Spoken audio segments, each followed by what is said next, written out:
Thank you for tuning in to the Logic of God podcast. I'm Cody. I'm Gina. And I'm Ben. If you're returning, thank you for coming back. And if you are a new guest, welcome.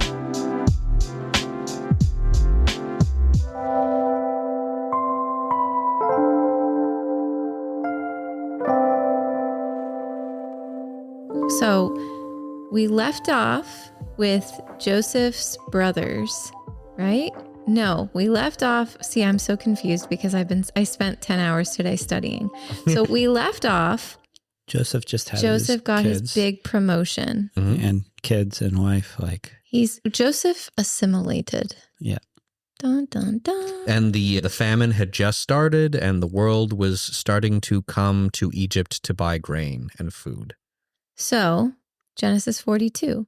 When Jacob learned that there was grain for sale in Egypt, he said to his sons, "Why do you look at one another?" And he said, "Behold, I have heard that there is grain for sale in Egypt. Go down and buy grain for us there, that we may live and not die." So 10 of Joseph's brothers went down to buy grain in Egypt.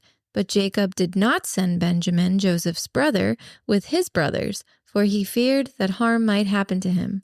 Thus the sons of Israel came to buy among the others who came, for the famine was in the land of Canaan. So, what does he mean? Why are you looking at each other, staring at each other? I thought this was really funny because it's like an exasperated parent. It is.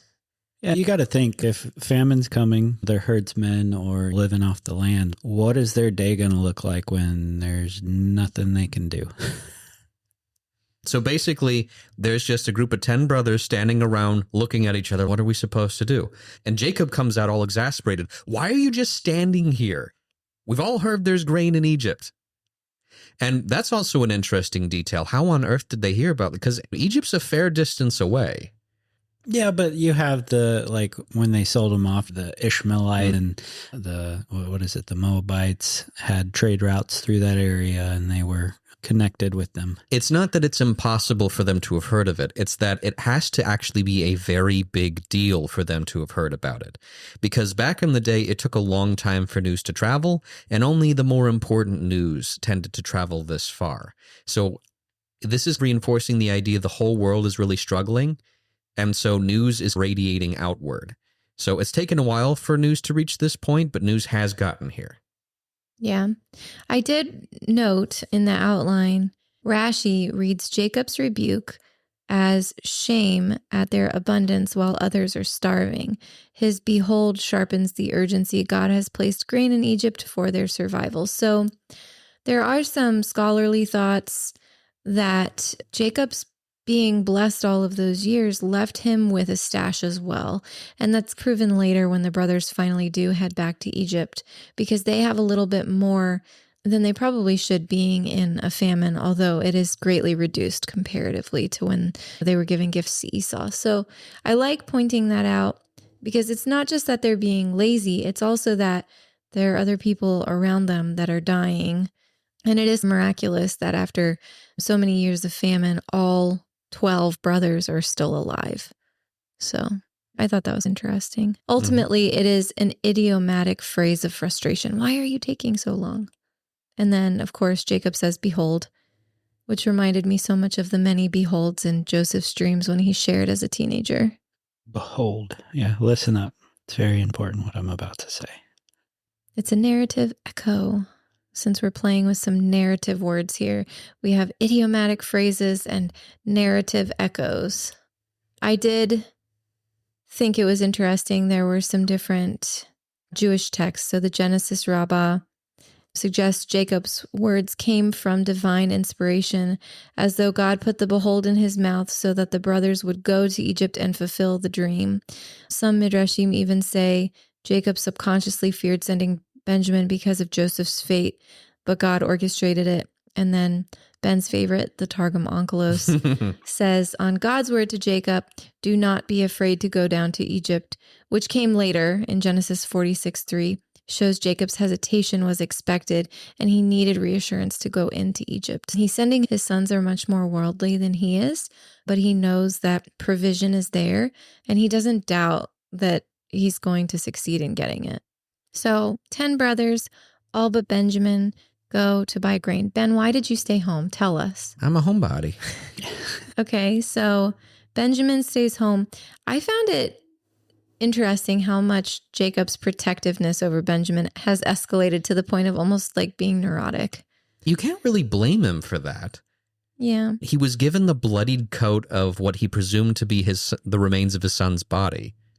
And he thought that he was mauled to death by a wild animal. Yeah. And this is the last son of the wife that he actually loved, which it's terrible for the rest of the family.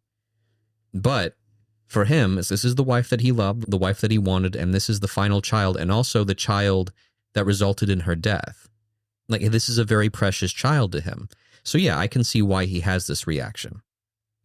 Do we feel like Jacob's reliance on Egypt here is a sign that he's drifting away from the Abrahamic covenant and just the restrictions that were placed on who they should interact with?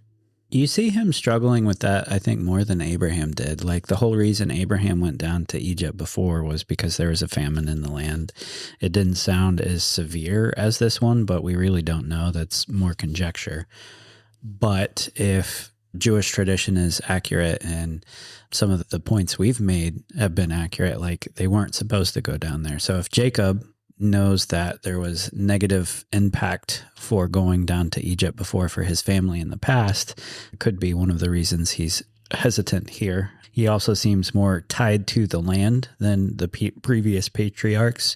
God brought him back to this specific area. He set up his altars and the Bethel and all of the altars and stones that he anointed for God here. And this is more, Israel is becoming not just Jacob Israel, the tribe Israel, but also the land Israel is coming to fruition now. So I think there's a little bit more tied to the land that Jacob has than previous generations.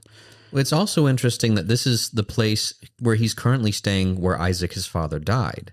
And he spent several years there with his family kind of settling in, as well as several years presumably with Esau, because we saw that they got together when Isaac died, and then Esau took everything and left, basically leaving this to him. So Esau recognized that this was Israel's land and didn't want to fight him over it and didn't want there to be any strife from that. So if his whole family basically recognized this was his land, I can see why he stays. He's definitely planted in this land. And if Benjamin is his only hope as his favorite child, and he's giving into this idea of out of order blessing and inheritance, then it makes sense that he himself, a member of this covenantal relationship, would stay, but so would Benjamin, because his goal and hope, I believe, was to protect that for Benjamin as well, to preserve that. I think it's also interesting. It does feel like Jacob is trying to wrestle some control from God. It seems like he believes he is capable of choosing a successor rather than God choosing the successor.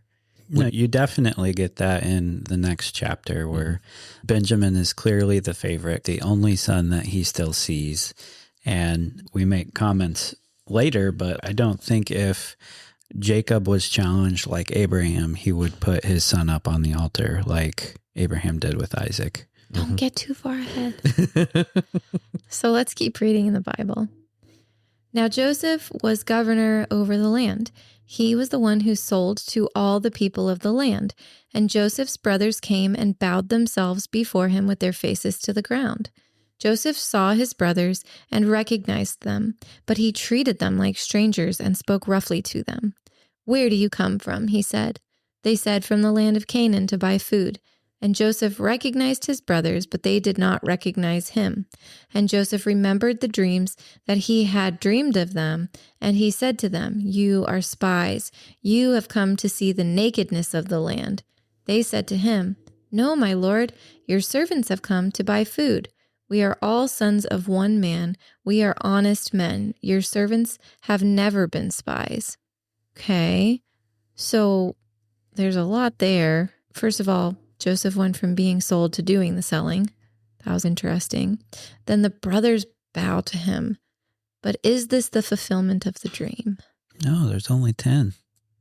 Yep, so this is not yet the fulfillment of the dream. No, I think it's in verse 9, it says that he remembered his dream. So like we covered last episode that he had written off his household. And I think he was living fully in the Egyptian lifestyle until this point. He had the flashback of his dreams, and he remembered the dreams that he had that kind of started this whole journey of his. And that came back to the forefront of his mind after assimilating into this Egyptian lifestyle. We also do see a lot of his efforts going forward revolve around trying to get the 11th brother here. That is partly because he wants to see his brother, but I also think it's partly revolving around what's said here. He remembered his dream. He remembers all 11 brothers are supposed to be here bowing to him. So what in the ham is going on with seeing the nakedness of Egypt? Yeah, I love that. When I read that on the outline, I was like, yeah, I see it. The nakedness. Nice one, Gina. If you don't remember, go listen to our episodes about Noah and Ham. Yeah, that would be what, Genesis 7 through 9, somewhere in there. Yeah, so there were some different interesting theories here. I ran away with it a little bit. Cody liked what I said. Maybe you will too, Ben. In the story with Noah seeing nakedness with Ham was this attempt at usurping with the brothers. The general train of thought is that Joseph felt vulnerable. Rashi calls the nakedness of the land its unfortified parts, the open places. So maybe because there was famine in the land, maybe the brothers were coming to try to take over, find the weak spots. There were so many brothers. Maybe that was his attempt at accusing them. Then there's some Jewish texts that suggest that Joseph is not really accusing them, but using a pretext to fulfill the dream. So it's dramatic, not literal. What you were saying, he knows that there's a brother missing and he wants to see the fulfillment of the dream. Augustine often read Joseph's accusation as an allegory for testing the church, the spiritual Israel, where nakedness equals human weakness exposed before God. And then I posed the question, did Joseph feel like his brothers, seeing his full assimilation into Egyptian culture, shamed him and made him appear naked?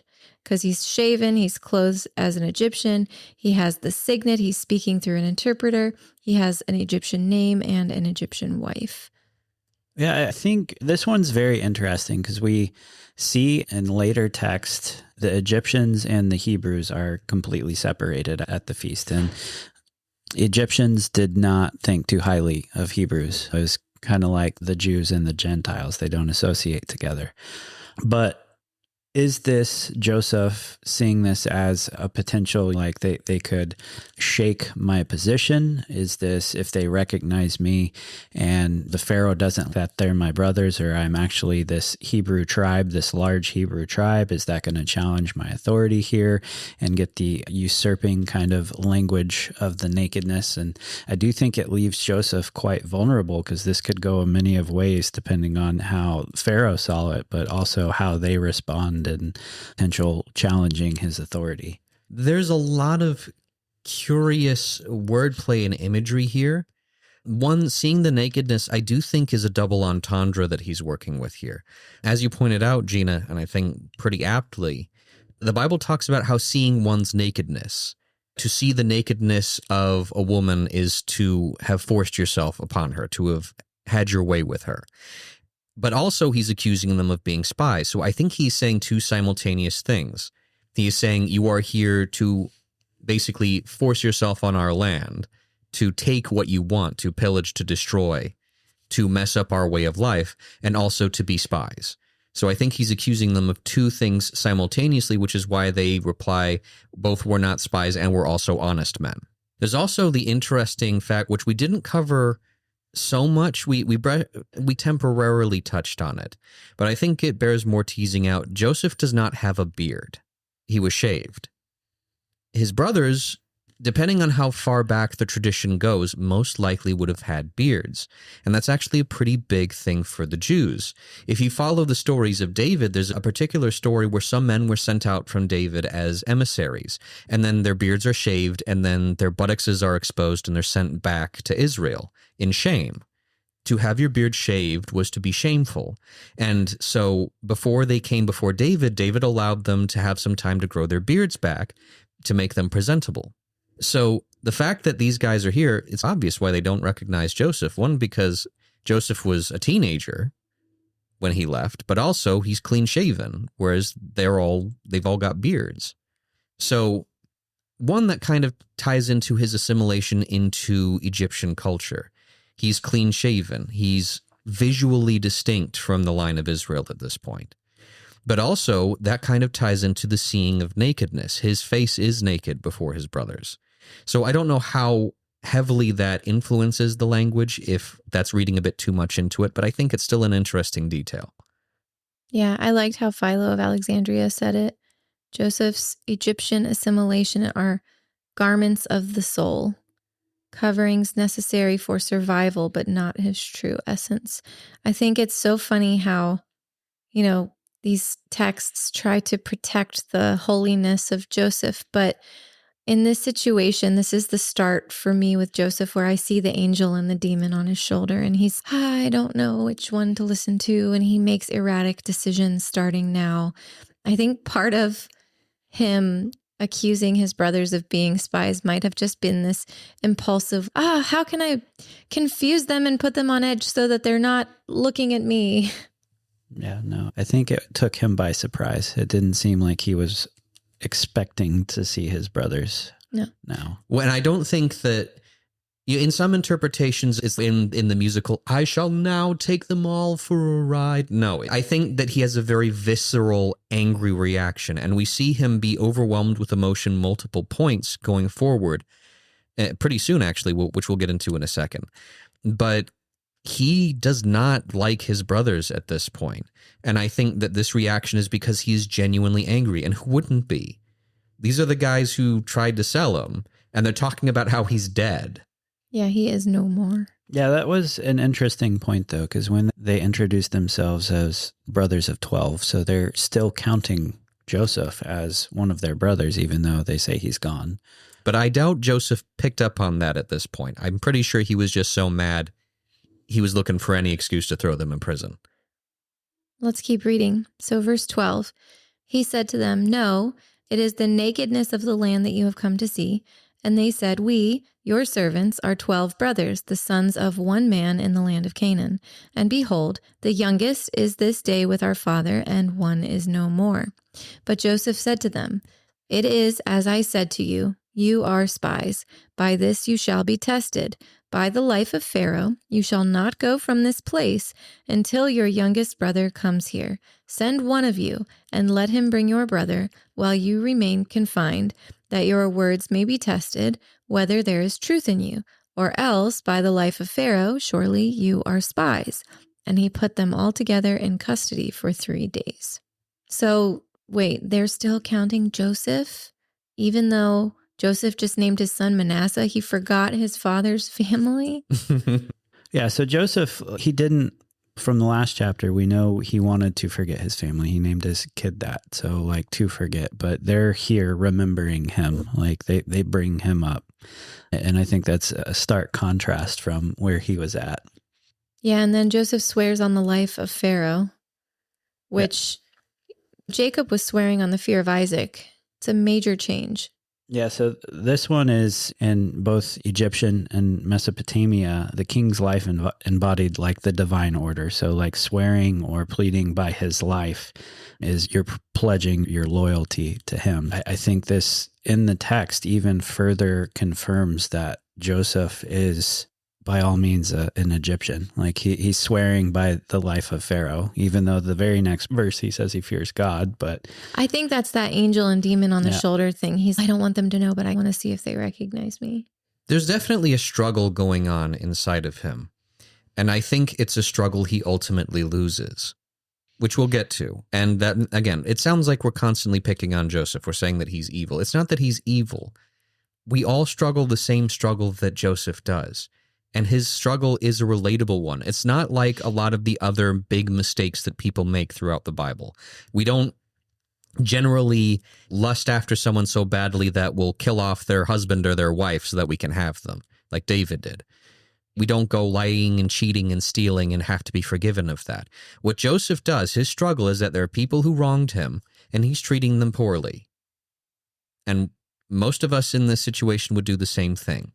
But ultimately, he understands that there are greater consequences to his actions, and he ends up taking a final step that is a step too far. Yeah, if anybody had the right to revenge, like Joseph has that right. But I agree with you, Gina. Like you see this internal struggle where it seems like it's just ebbing and flowing on the direction that he's leaning. Because in this text, it's we'll send one of you back and we'll keep the rest of you in prison. And then they're only in prison for 3 days. And then he sends 9 back and then keeps 1 in prison. So like he flip-flops and changes how aggressive he's going to be in the response. And I think that's just more of that inner turmoil and what's going on inside of his head and what he's dealing with. Yeah, Jacob had the mental acuity to wrestle Jesus all night long. But here we see Joseph wrestling himself and losing. He can't hold it together. And he continues to fall apart the further into these stories that we get. And this is just the start. And we're about to see him weep here. We will see him weep again later on in these chapters. I would argue he weeps for radically different reasons each time. But we'll get into it. So in the next section, I'm going to read the scripture and then we'll break it down. Verse 18. On the 3rd day, Joseph said to them, "Do this and you will live, for I fear God.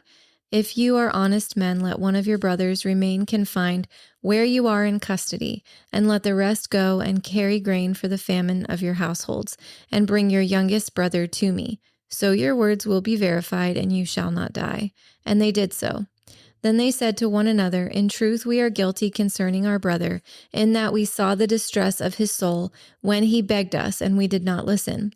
That is why this distress has come upon us." And Reuben answered them, "Did I not tell you not to sin against the boy? But you did not listen. So now there comes a reckoning for his blood." They did not know that Joseph understood them, for there was an interpreter between them. Then he turned away from them and wept. And he returned to them and spoke to them. And he took Simeon from them and bound him before their eyes. And Joseph gave orders to fill their bags with grain, and to replace every man's money in his sack, and to give them provisions for the journey. This was done for them. So you get this really funky courtroom kind of idea. There's a lot of like legal sounding terminology. And Cody brought up earlier the idea that the Hasatan is being represented through Joseph here more than the Christological representation through Joseph. And I'd love for you to break that down and explain. I know we've had episodes about Satan and the devil and all of that, but also we had an interesting interaction in the last week where somebody that Cody knows in person didn't understand the divine council worldview on the Hasatan and the accuser and all of that, and accused Cody of not believing in the devil.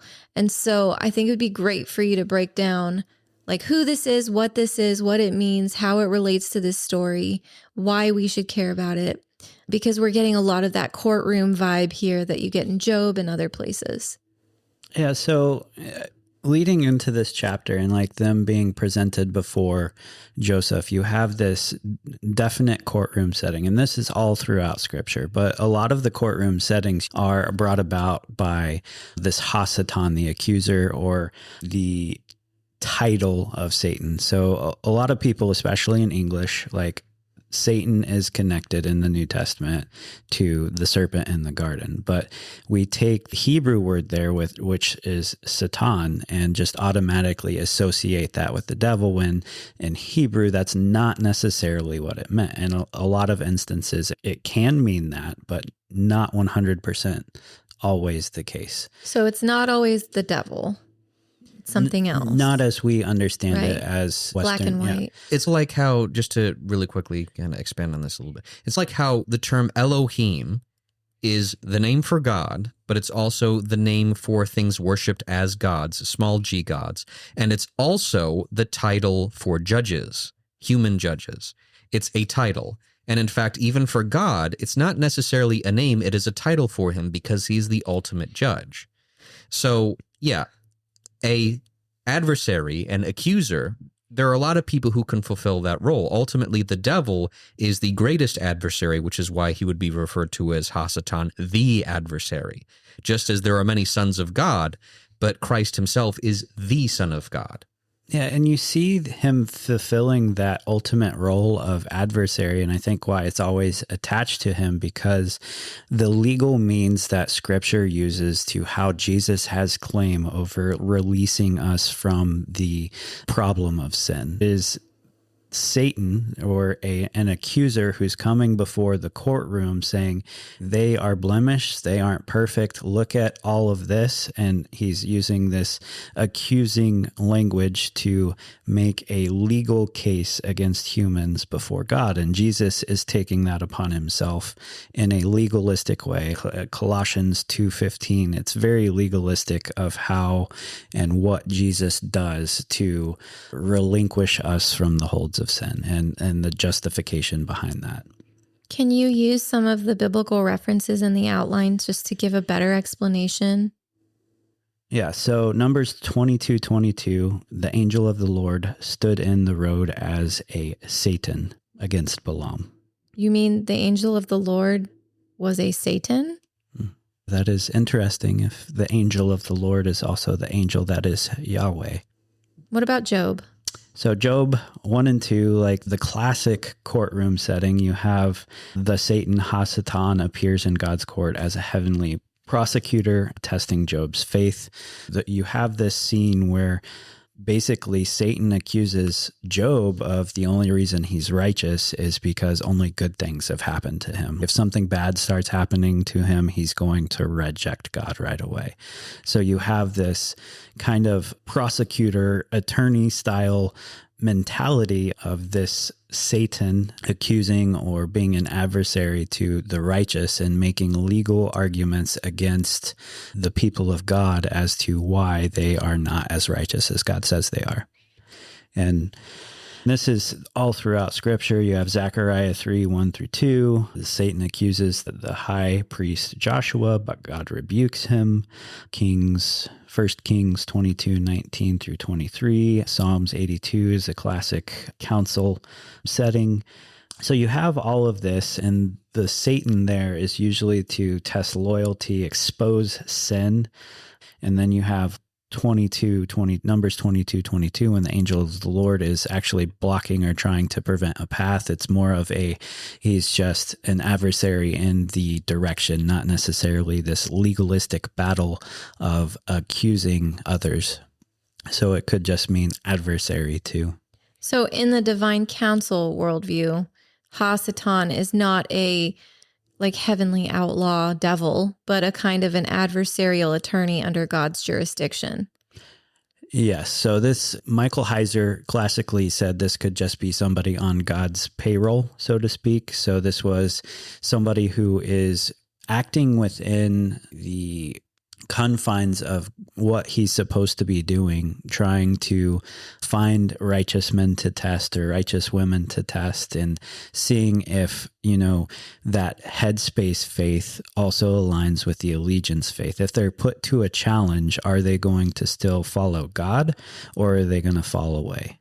So it's a loyalty test because faith is allegiance. I think it's very important to make the distinction, however, in the divine council worldview, as this is presented, Hasatan represented in Job is not the same person as the devil that Jesus is tempted by in the desert. They're two different people. If you combine the two, then yes, I understand why people suddenly would get very offended, because in modern Christianity, and indeed in some Jewish tradition as well, they're combined. They're made the same thing. And there is some difficulty in trying to extrapolate different adversaries and trying to label some as acting under God's direction and some acting as evil and rebellious, because they're all referred to as the adversary or an adversary. I'm not sure that I buy into the divine council worldview on this specifically. Obviously, I do. We all believe in the divine council worldview, or many or some aspects Bits and pieces, of it. Yeah. So I don't know that I would buy into that wholesale. We had a whole discussion on this when we talked about the story of Job, so I don't want to relitigate a lot of that too. I'm more sympathetic to the position than I was before, but still, I find it difficult to buy into fully the idea that there is an angel on God's payroll that actively wants to murder people to test them. If we don't want to put that on God, saying God directly kills people in order to test you and wants to do it, it's odd to put it on an angel that's good and say that he's working for God to try to bypass that. Not saying that's what's going on here, and there could be explanations for that, but yeah, I struggle with that. But in explaining this, how does the Hasatan role or identity tie into Joseph's current state? So to me, reading the next 3 or 4 chapters where you have this back and forth before they're reconciled together, you have Joseph actively putting his brothers to the test. And I think a lot of the scenarios that we're going to go through, he's trying to set up with Benjamin the same scenario that he was in. He knows his dad well. He knows that Benjamin is going to be his dad's favorite just for his love for Rachel. And you see him try to exploit that in the next few chapters of putting his brothers to the test to see if they are the same. And if he can justify in his own mind a reason to kill them. Oof. When it comes to the divine counsel, it seems like the Hasatan's role is threefold. It's to test loyalty, like in Job, expose sin, like in Zechariah, and then like Numbers 22:22 to block harmful paths. I can't say that Joseph is working to block harmful paths here. I think he's just trying to figure out a path. Again, there are 2 different ways you can interpret the figure of Hasatan. You can figure it as an angel that is doing a difficult job, but one that needs to be done and is ultimately has a righteous purpose. And then there's the devil off on the side who is rebelling and thus is given the title of adversary, and it means something different. Or you can view the 2 as the same thing, where it is the devil in Job and it's the devil in the desert trying to tempt Jesus. No matter what, righteousness is revealed through suffering, through strife, and thus the devil is allowed to exist and to do the things that he does because the end result is righteousness, if people react the right way. So either way, we see a positive benefit, and we do see a positive benefit in the story of Joseph and in what Joseph does. However, we don't, I think, see a positive driving force in Joseph's reasoning for it. I don't think he has his brother's best interests at heart behind this test that he's setting up for them. And that's an edgy thing for us to say because that's not what tradition says. No, every tradition, and this is where I feel like we're harping on the negative side a little bit, but it is really hard to find any church tradition that even looks at the opposing view if he was angry or struggling like any other human being. And said it last episode, like Jewish thought really struggles with the story of Joseph, with the hoops that they jump through to paint him as righteous. Which makes it clear that they see the problems with what he does. Yes. Obviously, in the Christological arc of Joseph's story, we're here at 3 days. He comes to this decision that he's not going to keep all but one. He's actually going to send away all but one. Do we want to talk about the significance of 3 days? I feel like it's obvious, but... No, I think that's something everybody sees and is, 3 days, complete. Yeah. Like, risen. Yeah. Released. So then let's talk about why now suddenly he's, I fear God. What is he saying here? What does this really mean? Does this mean that he fears the Hebrew God, or is he just being generic? Yeah, so this is something I went down a rabbit hole myself on. Because the language here, you could interpret him to actually be saying, I fear the gods. And so the Hebrew that he uses here is Ha Elohim Ani Yareh. God I fear, or the gods I fear. The trouble here is that every time Joseph in previous chapters refers to God, it's just Elohim. Here he refers to God as Ha Elohim, meaning the God or the gods. In English, it flows much more naturally saying the gods rather than the God, because usually if we say the God of what? Like usually you're supposed to follow that up with something, and he doesn't follow it up with anything here. But to be fair, In Genesis, it's actually pretty frequently laid out as Ha Elohim, as in they're saying the God, as in the God above all gods, the one true God. And I do think that's what Joseph is saying here. And it's interesting because it's in direct contrast to him swearing by the name of Pharaoh just a few verses ago, where it's suddenly, okay, I do fear God Almighty, the one true God. And so he's saying this to the brothers to appease them. But I do think he's also saying this in some way to trick them, because he's not being straightforward with his intentions or who he is. No, I see this as very pointed. Like he uses this because he follows it like, I fear God, and if you're honest men. And he's saying, and he's holding life and death here, is you guys will live if you're honest men, because I fear God. And they already said they were honest men, and he knows that they're not. Yeah, Well, yeah, that's a big point worth emphasizing, is that they said that their brother's dead, not that they sold him into slavery. They said that, but they also literally said we're honest men. Yeah. How can you be honest men doing what you've done? Yeah, so I think this is Joseph is, are you guys really honest? Origin would agree with you. Oh, he does. Yeah. He says, this is Joseph peeling back his mask. Though disguised as an Egyptian, he reveals the source of his justice, the true God. Origin makes it allegorical. Christians live in the world like Joseph in Egypt, but show their actions that they fear the one true God. He's looking for them to feel that conviction. And I think that the text confirms that with them instantly connecting to Joseph. Like they go back and forth of Reuben's like, I told you not to. And this back and forth that they don't know Joseph knows, because there's an interpreter being used here. So they're speaking in their native tongue, and they don't know that Joseph understands what they're saying, but he's having this conversation. They're having this conversation right in front of Joseph, and Joseph knows that they feel the guilt of selling him into slavery here. And I think the guilt blindsides Joseph. I don't think he was expecting to see them actually feel guilty.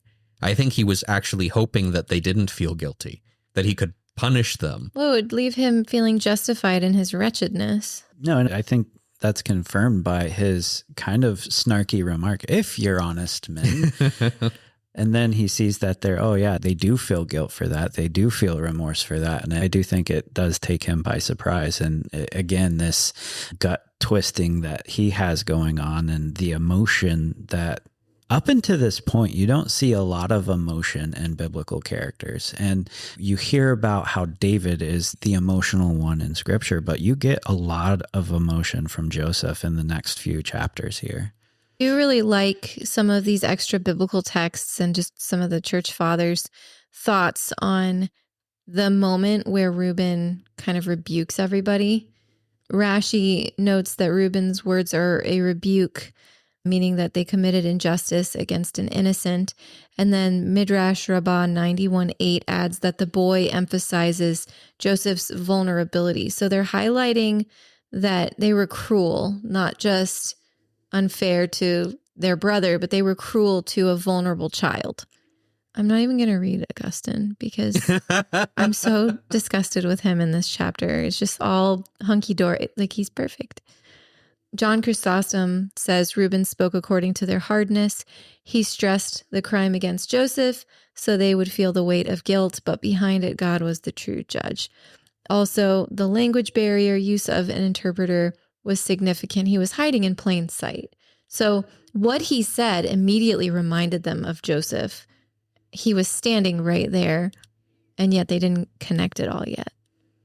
In fact, they never connected. I think he has to eventually just say, I'm your brother. Oh, and they don't believe it and we'll get there. Yeah. Like we're jumping. I guess I'm jumping. Well, it's hard not to. Yeah. These chapters they're all together. Mm-hmm. This is all the same story narrative. It's not broken up.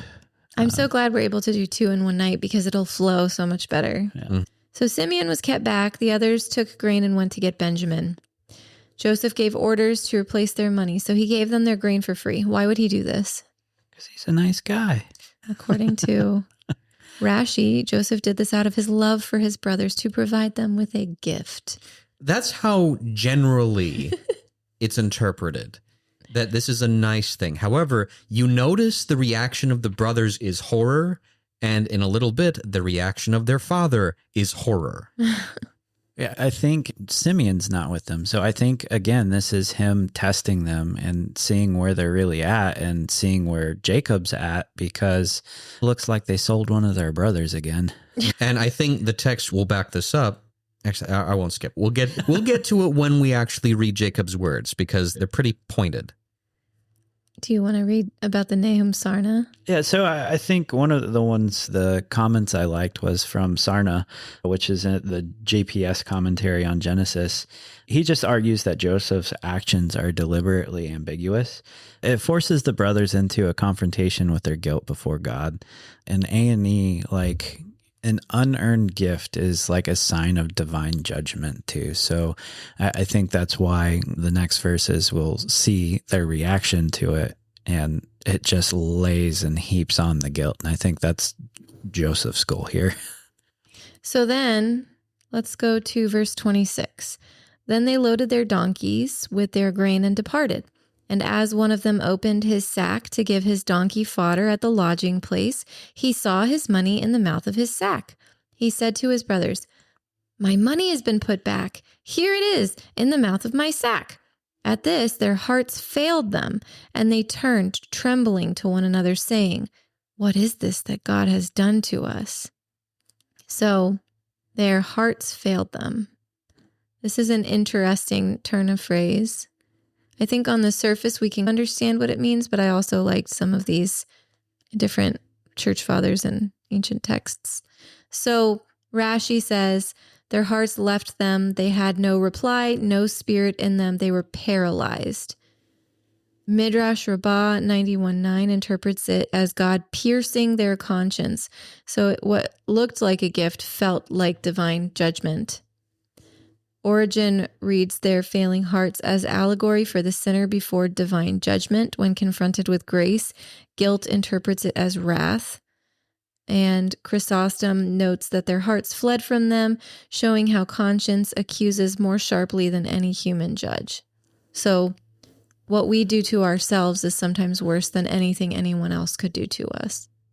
Yeah, so I think this goes into more of you have the readers and commentators here reading the full story, but seeing this as a divine gift. And I get their reasoning behind that because it says that later in the Bible. But in this right now, the context, they're not seeing this as blessing or, oh, we got money. Like, they're not happy about this at all. This is not a gift for them. This is just a piercing right through the heart of guilt of, oh crap. Like, I do think it's really interesting that Reuben is the one who rebukes the group. I told you. And we're about to see where he's just an idiot. Like, he just doesn't get it. He hasn't really changed. So he might feel bad that God is giving them divine judgment in all of this, but I don't think he ultimately cares about what he did to his brother, because he doesn't understand God's perspective on guilt and justice and righteousness and intervention here that's divine. We'll go back to the Bible. We'll finish out these verses here. Real quick. Oh, yeah. It's important to emphasize as well, they don't know the full scope of this issue. They found one sack of silver coins. They found one sack with the money so far. And their reaction was horror at that. It's about to get worse. So verse 29, when they came to Jacob, their father, in the land of Canaan, they told him all that had happened to them, saying, "The man, the Lord of the land, spoke roughly to us and took us to be spies of the land. But we said to him, 'We are honest men. We have never been spies. We are 12 brothers, sons of our father. One is no more, and the youngest is this day with our father in the land of Canaan.' Then the man, the Lord of the land, said to us, 'By this I shall know that you are honest men. Leave one of your brothers with me and take grain for the famine of your households and go your way. Bring your youngest brother to me, then I shall know that you are not spies, but honest men, and I will deliver your brother to you, and you shall trade in the land.' As they emptied their sacks, behold, every man's bundle of money was in his sack. And when they and their father saw their bundles of money, they were afraid. And Jacob, their father, said to them, You have bereaved me of my children. Joseph is no more, and Simeon is no more, and now you would take Benjamin. All this has come against me. Then Reuben said to his father, Kill my 2 sons if I do not bring him back to you. Put him in my hands, and I will bring him back to you. But he said, My son shall not go down with you, for his brother is dead, and he is the only one left. If harm should happen to him on the journey that you are to make, you would bring down my gray hairs with sorrow to Sheol. So he's absolutely not. Yeah, the brothers and Jacob together were afraid that the money was returned. And then Jacob accuses the sons of bereaving him due to Joseph, Simeon, and Benjamin. So this is notable here. He's saying Simeon is dead. He's gone. Yeah, he lumps him in with Joseph, like Simeon is good as gone. And he's saying, if I send, and you'll see the response back, like he's fearful and is accounting Benjamin dead if Benjamin goes. It's also a very interesting point to make. Immediately after seeing the money, his immediate response is, my kids are dead. You're about to demand the life of one of my children. Why does Jacob have that reaction? Why isn't he saying, where did this money come from? What's going on? He immediately seems to assume, and this is never talked about, I don't know why, but he immediately seems to assume his brothers sold Simeon. And he says here, he is the only one left. Benjamin is the only one of my legitimate children, is what he is saying. Oh, yeah. He is. You are not my sons. And I'm not certain if this is being hinted at, the idea, you have bereaved me of my children. I don't know if that means that he knows that they're the ones who either sold Joseph or killed him. It's possible. The original Hebrew, I can't really make that connection. And said to them, Jacob their father, me you have bereaved. Joseph is no more, and Simeon is no more, and Benjamin you want to take. Against me are all these things. I would say here, saying you have bereaved me of my children, I think Jacob is washing his hands of his sons. Like he is bereaved of all of his children, and they have continuously let him down. And here where Benjamin's life is being threatened, I think he's saying, no, I don't trust you. And in a few chapters, we'll see where he withholds inheritance from many of these men and doesn't give them what is rightfully theirs because of these errors. Reuben is at the top of the list, and Reuben is the one making these idiotic promises. But I do think it's pretty clear he assumes they're going to sell Benjamin into slavery. I don't know if I agree, if I get that from the text yet. Something bad is going to happen. Yeah, he assumes something bad is going to happen. And I think contextually, his reaction is coming immediately after seeing the sacks of money, all of the tons of money falling on the ground, and the brother's action of horror. And so why is it that immediately after seeing all this money fall out, he goes, your brother's dead, Simeon's dead, and now Benjamin's going to die. Everything's against me. Why is it he says that immediately after seeing the money? So then we have Reuben, who's, Dad, if I screw up, kill my kids. No, like this is Reuben trying to skirt all responsibility, and that in even his argument with his brothers is, I told you not to do this. I don't have anything to do this. If you guys would have just listened to me, God wouldn't be punishing us right now. And here again, he's like, don't do anything to me if he takes Benjamin. Kill my 2 sons. Like, no responsibility, no true leadership, which we see from Judah later on. He takes responsibility personally. And I think that's the difference in the polemic here between Reuben and Judah. Reuben's the firstborn. And our first kind of note of him is that he's picking mandrake flowers for his mother. And it's like this sweet idea. And then he sleeps with his stepmother, Bilhah. And then he says, don't hurt Joseph, but also please throw him in the pit. And then he tears his clothes when he realizes Joseph's gone. And then he denies responsibility with the situation in Egypt, saying, hey, I told you so. And hey, Dad, kill my sons if I mess up. Like the last thing Jacob said to Reuben was that, like, there will be an account for this. But we're not, like, when he slept with Bilhah, we don't know what his judgment on that situation is going to be, but why would he trust Reuben of all of the sons with his only legitimate child left after all of that? That's like just ridiculous. It is. And there's a lot of extra biblical information that has interesting thoughts, but yeah, I mean, it's just clear that Jacob's absolutely not. Yeah. Yeah, his response is very against doing anything with Reuben. I liked the Nahum Sarna. It calls it grotesque rhetoric, showing how distorted their sense of justice was. And there's another one, Von Rad's quote, revealing the brokenness of the family. It is so dysfunctional at this point.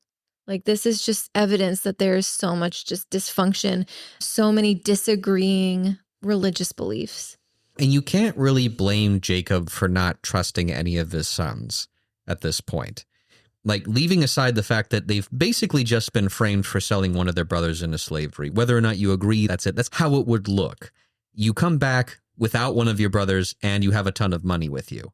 Even setting all that aside, yeah, Reuben did some really stupid stuff when he was younger. He tried to usurp his father's authority. Simeon and Levi, they went out against their father's wishes and slaughtered an entire city's worth of men. Like, everybody with the exception of Benjamin, and I think the only reason Benjamin hasn't screwed up is because, one, the story hasn't followed him much, and two, he's young. He didn't have a chance to do anything yet. And his dad has a chokehold on him. Oh, yes. He's probably in the biggest bubble of any. Jacob is the biggest helicopter parent for Benjamin right now. We call it chronic infantilization. Which we do with Joseph. He's just a baby. He's just a boy. Yeah. Benjamin has clearly replaced Joseph in position in Jacob's house. Is this a reversal of the story of Isaac? Yeah, I see this as if Jacob was asked, and I think I brought this up earlier a little bit prematurely, but if Jacob was asked to sacrifice his son like Isaac, I don't think he has that faith that Abraham did with Isaac. I think he is just, this is my last one. Rachel was the wife I loved. Joseph was the firstborn, the one I loved the most. He got taken too early and he's bereaved now because of that. And now it's Benjamin has taken that. And I don't think that Jacob would have the same faith that Abraham had here. We end this chapter with this very firm, absolutely not. And then the next chapter, he kind of changes. It's that classic trope, like, no, I'm not doing it. No, never. I'm not doing it. You're not gonna convince me to do it. And then a smash cut. Okay, we're doing it. And this is where it's hard. Like at the beginning, Gina, you had brought up that the Jewish texts like have this as Jacob getting a divine message from God or something to go to Egypt. If this is God telling him to go to Egypt, then he is exactly against God the way that Abraham, with the Akedah, like he is rejecting God in that sense. I really see this as Jacob's, listen, I lived with my father-in-law and he was not good to me. I fought with my brother. I never got anything I wanted in my life. My wife that I loved maybe didn't love me back and died. I have all of these sons who hate each other and fight and don't get along and don't listen to God. And on top of it, I've lost my favorite son that was given to me by my wife that I loved. And now I just have this land left and this one son left. And I am not letting either thing go. That's where I think mentally he's at. He's just not interested in moving beyond keeping what little bit he's gotten to enjoy. But it's pretty clear he's being short-sighted because there's still a lot of time left for this famine, and they could only bring so much food back with them. No, I think he doesn't know how long the famine is yet. So he's not aware. Oh, but all the same, it's pretty short-sighted. This famine has been going on for a while at this point in the story. And so I think he is hoping against all hope. No, things are going to turn around. They got to turn around. We can abandon Simeon in Egypt. He's no more. Yeah, he's counted him as dead. He's dead. He's a spare, right? Yeah. So why does Joseph want Benjamin so badly? Because that's his actual brother. His full blood brother. Or is this like the last puzzle piece to his taking the authority to be bowed to the fulfillment of his dream. That's it too. I think the key is that we were told earlier he remembered his dream, but in his dream were 11 brothers around him, not just the one. So I think he is remembering his dream, and this has to happen. And he still does believe in God, and he still believes that the dream was from God, and so this is something that has to happen. But I do also believe the reason that he's pursuing this is because this is his brother. We will see in the next chapter, he has a visceral reaction on just seeing his brother. His other brothers he didn't cry at. He only had a reaction to them once they admitted that they did something wrong, and they didn't know he could hear him. But Benjamin, he reacts strongly just to seeing him. Yeah, and I think this goes into the timeline that we went to with the death of Rachel and the age. I think Benjamin and Joseph had some time together just because the reaction that you see later, like it seems like they had a good bond growing up because they weep with each other later. Like Benjamin knows Joseph, so it couldn't have been they were separated at birth or before Joseph got any time with Benjamin. I would argue that they had just enough time for it to really hurt to see him grown up, because most likely Benjamin was a kid, very like 10. young. He would have been like 10 years old. And so the next time he sees him, he's an adult, like he's a grown man. And to know that all of those years with your brother is now lost and you're not going to get it back, that's hard. Again, we seem to be stressing a lot of the bad things Joseph does, but would you do anything differently if someone robbed years of your life from your family and the people you loved? I would definitely feel just as conflicted. Oh, yeah. It would be hard to be put in the position of power. And those stories of the families, or even the martyrs. So Stephen was stoned, and he said, "Forgive them, for they don't know what they do." Quoting Jesus on the cross, Jesus did the same thing. Like, it would be so hard to look at the faces of your enemies or the ones getting ready to murder you and ask for their forgiveness or ask for them to, you know what I'm trying to say. Yeah. I don't know if I could do it. How could you go out not hating them? Yeah. Like in the stories of the Holocaust victims who go and actively say that they forgive the people that they know slaughtered their families and caused them so much those have so much impact. And would this story have a lot of impact if that's what Joseph did? Yes, but I think it's more realistic seeing the torment that he's dealing with, and he is put in that position of power to have the choice of life or death for them. He chooses. It's his choice. I think one of the most beautiful things about the Bible is the fact that even today, it covers the gambit of life experiences. Okay, we don't live in ancient times, and you don't hear about brothers being jealous of their brother and selling him into slavery today, but the family dysfunction and trauma and blended families and all of these issues are relatable to today. And there's really no story in the Bible that's too antiquated to be relatable to us. And I think we do a major disservice to Joseph himself to try to mount him on a pedestal and treat him as this perfect person, this squeaky clean guy who never did anything wrong, and everything that he did was just testing his brothers and being nice. He gives them the money because he's a nice guy. They take it the wrong way because they're bad guys. They're stupid and awful, but they're getting better. And by Joseph's help, by the end of the story, they find their way back to being decent guys. That's not the truth. That's not the way real life works. And I think the Bible is trying to tell us a very real story about a decent guy. And Joseph is a decent guy, but a decent guy who had a whole bunch of terrible things happen to. And now he has the chance to exact revenge on them. And who wouldn't want to do that?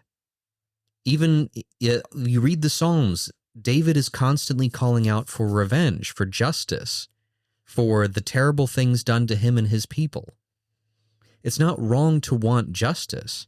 But when you take it into your own hands, when you try to take it out of the Lord's hands, that's when it becomes a problem. That's where I think the Hasatan here is really interesting, because I'm not sure that it was I am sure it's not Joseph's place to play the judge and the jury. Like, he's within his emotional human perspective rights to feel that way, but to enact it is a completely different story. And I think we're going to see that played out in the next chapter, where he's like doing things weirdly and questionably. It's going to be interesting to see what God does with those behaviors, because we've mentioned it before, but he's erased from the tribes, and there's a reason. Thank you so much for taking the time to listen to our podcast today. If you liked what you heard, please feel free to subscribe and share and leave a positive review. And if you would like to connect with us on social media, you can do so on Instagram and Facebook at The Logic of God. You can also send us an email at main.thelogicofgod@gmail.com. Thanks again for listening. We hope you have a great day.